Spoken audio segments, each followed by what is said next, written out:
Okay guys, expect Gendry to come through hot. In the last episode, expect him to put a challenge in for the kingdom. I mean, if you look at the opening credits of Game of Thrones, you see there's still 4 houses in contention, and one of the sigils is a stag, which is the sigil of House Baratheon. Now, how is Gendry going to actually come into play? The Iron Bank has lost its investment in Cersei. Daenerys blew the whole place up, right? So they're going to recover their money by supporting Daenerys' opposition.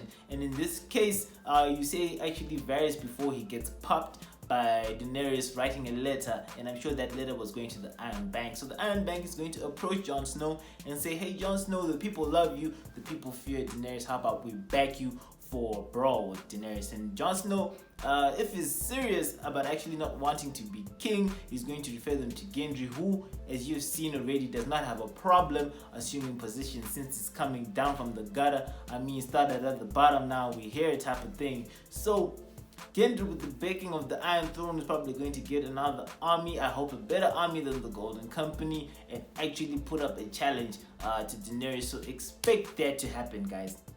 Everything that you've seen in the open credits has gone down, so expect to see 4 dragons in the last episode, guys. They are there in the opening credits. So far in the series, you've seen 3. Expect a 4th one, and I tell you, it's going to be banging. Looking how the script is going, it might be actually a bit of poetic justice if these dragons act against Daenerys. She's thinking, hey, I am Daenerys Stoneborn, etc, I've got the dragons, but it looks like someone else might come through with the dragons. Remember, you've got those that claw out with access to ice dragons. You've got Samuel Tali with that Horn of Winter, which can summon something like a kraken or probably some dragons as well. And with the way Daenerys burnt King's Landing and acted like the Mad King, people will probably be wary of letting her stay on the throne. So they're probably going to try to nip this thing in the bud and summon some dragons. We're going to see power from an angle that we've never seen before. I mean, these guys from Game of Thrones owe us this. They need to surprise us, because so far what they gave us in episode 5, or so far what they gave us in the season, has been a bit lame. So I'm thinking they're going to surprise us with something like that. 4 dragons, watch out for them. Hey, fun fact, the Golden Company actually doesn't have 20,000 dudes, right? When they were standing in front of King's Landing facing Jon Snow and the army, you can actually see they were nicely arranged in rows of 6 by 26 soldiers, which is 156.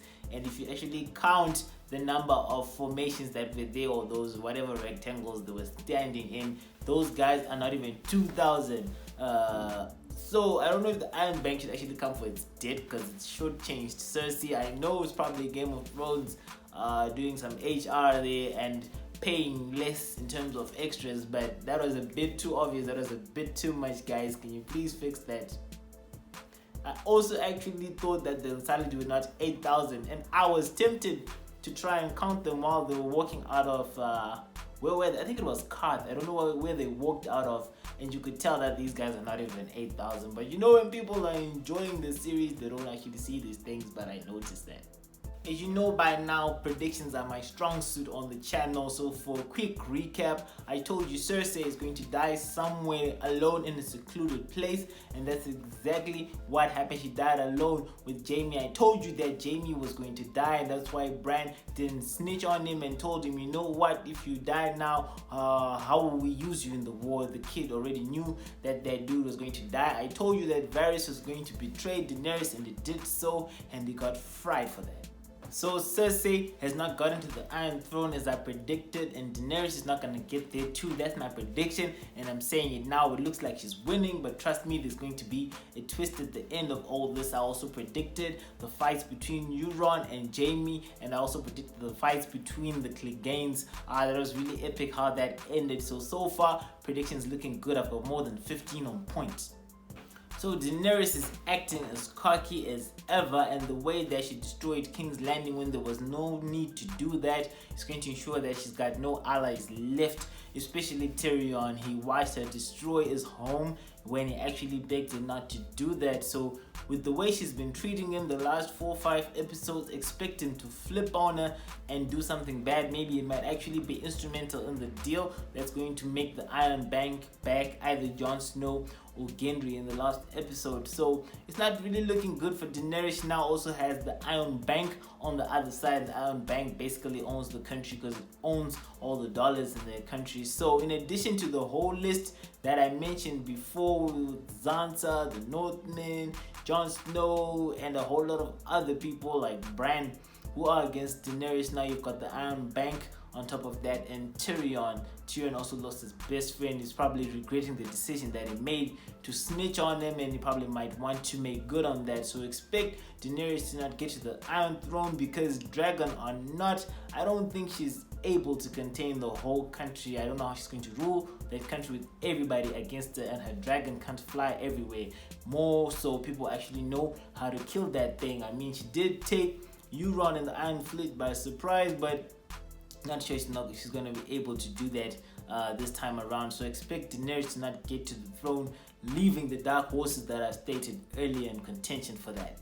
Okay, so let's talk about things that I didn't like in the episode besides it actually being devoid of a lot of action. It was an emotional ride, not even a roller coaster. My heart didn't even skip a beat. I was just depressed throughout the whole episode. I know they were trying to capture our emotions, but I think the execution was a bit poor. Now, in terms of manipulation of the story, you notice while Daenerys is actually frying King's Landing, the wildfire starts to blow up. My question is, why wasn't the wildfire used before? The Unsullied actually got through the gate courtesy of that dragon. Why weren't their charges set at the gate for wildfire? Manipulation of the story to make it easy for the Unsullied to actually take over, because you know what the wildfire does. If Cersei and her army had actually used the wildfire, the Unsullied probably wouldn't have gotten in, or at least in such numbers. Also, when Cersei passed by the Hound, as the Hound was about to fight the mountain, why didn't Sandor Clegane actually just do Arya the honor of actually killing Cersei? He knows that she was after him and she passed next to him, and the Hound, actually the mountain, had shown that it didn't give a damn whether or not Cersei lived. You could simply just have pushed her over the wall and gone on to fight Sir Gregor Clegane, but he let her pass. Why? This was manipulated so we could have that emotional moment where Jaime and Cersei died together when that building caved in. I mean, creating an emotional moment so cheaply, not actually a very good thing. Now, also move on to something that I didn't like: the poorly executed scenes. In the last episode, we only had one, but this time more cropped up.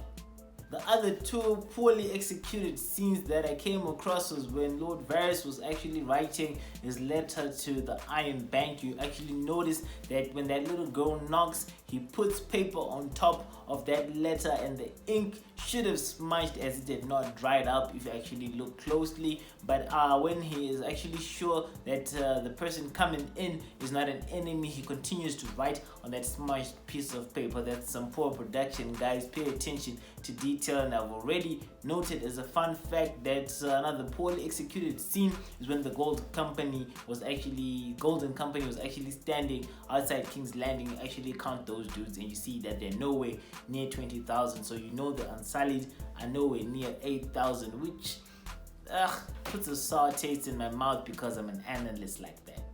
So that's it for the show, guys. I hope you liked my analysis, and I hope you could identify with some of the things that I was talking about. So subscribe to the channel, click on that notification button, and share that video if you want your friends to be in the loop, and if you want your friends to have accurate predictions at their fingertips before the next show. Until next time, guys, thanks.